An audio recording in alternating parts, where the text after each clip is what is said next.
Id-drittijiet tal-pazjenti għawċin u l-ħaddiema fl-Isptar Ġenerali ta' Għawdex fejn jidħol aċċess għas-servizzi tal-Ombudsman se jibqgħu imħarsin 100%. Għal dan il-Ministru Chris Fern b'reazzjoni għal rapporti li qalu li dawn id-drittijiet jistgħu jkunu mxekkla minħabba Public-Private Partnership ma' Vitals Global Healthcare. Il-Ministru qal b'mod ċar li l-avviż legali tal-2012 dwar l-att tal-Ombudsman jgħid illi s-servizz tas-saħħa jinkludi kull servizz offrut mill-Gvern.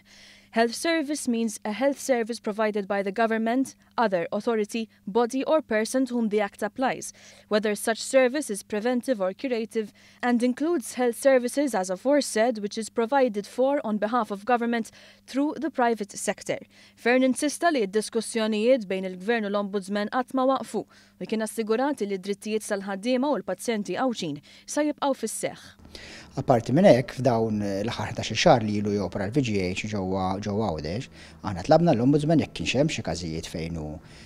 sab xi problema jew xi diffikultà ma' pazjenti jew ma' impjegati biex jiddaga l-każijiet tagħhom u fil-fatt l-Ombudsman stess ikkonferma li ma kienx hemm minn dawn il-każijiet